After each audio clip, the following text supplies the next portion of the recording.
The impeachment trial of President Trump is over. Really, we've known what was going to happen this entire time, but there was at least one extra surprise that happened. We'll talk about that, and also we'll get into Joe Biden saying that he took a gut punch in Iowa. Hey everyone, this is Chad Hasty for your afternoon brief.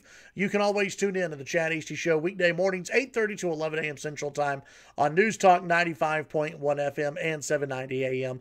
KFYO. If you're not watching this on the KFYO YouTube channel, go to our YouTube channel. Check it out. We've got interviews from today with U.S. Senator John Cornyn and also Congressman Jody Arrington. President Trump acquitted on both counts of impeachment. I'm not going to spend a lot of time talking about this because we all knew what was going to happen.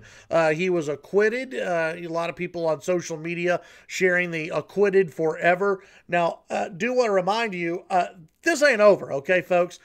Democrats are going to try to continue to impeach the president, in my opinion. It would not surprise me if the Democrats try again if President Trump wins re-election.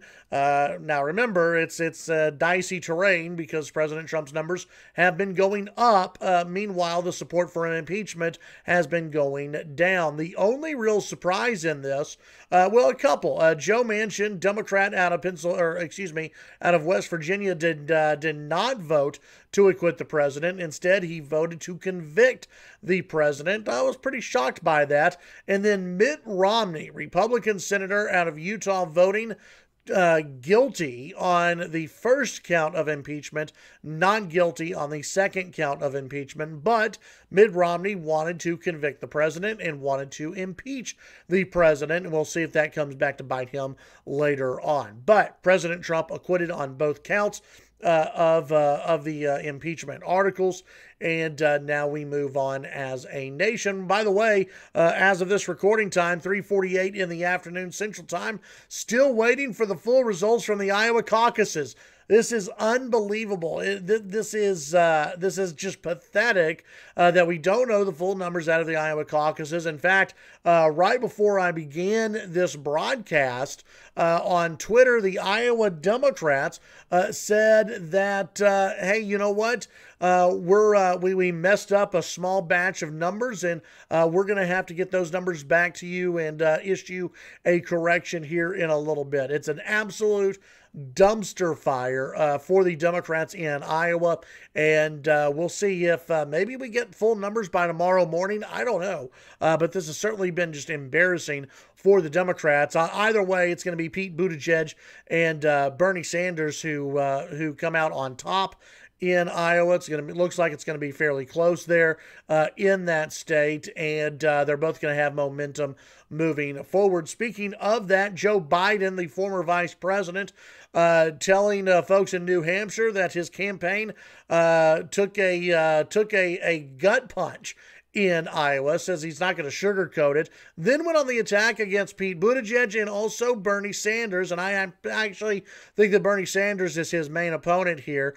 He talking about Joe Biden, he said every Democrat, if Bernie Sanders wins the nomination, every Democrat will have to carry the label that Senator Sanders has chosen for himself. Then he stressed that Sanders calls himself a Democrat socialist. So you've got Joe Biden, who's attacking Bernie Sanders for being a Democrat socialist. Listen, the party has moved towards Bernie Sanders. There are a lot of people who like to consider themselves Democrat socialist.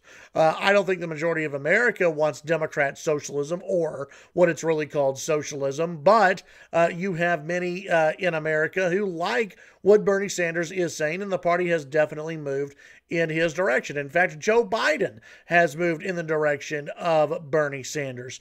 So it'll be interesting to see the next debate. The next debate's actually on a Friday night, which, I mean, okay, other than political nerds like myself, who the hell's going to watch a debate on Friday night? But we do have a debate on Friday night, and I bet it's going to, you may see some fireworks on that stage as Joe Biden and Bernie Sanders and Pete Buttigieg and, yeah, Elizabeth Warren and even Amy Klobuchar, I think are all going to go after each other and try to show who is not only the front runner in this thing, but also if Bernie Sanders is considered considered the front runner, who is in the best position to be opposite of the front runner, who is the person who can stop Bernie Sanders in the Democrat primary. It's all something to watch for. Of course, we'll be talking about it on the Thursday edition of the Chad Hasty Show. Tune in from 8:30 to 11 a.m. Central Time. News Talk KFYO. You can listen online at KFYO.com and on the KFYO app as well. Enjoy the rest of your day. We'll talk to you later.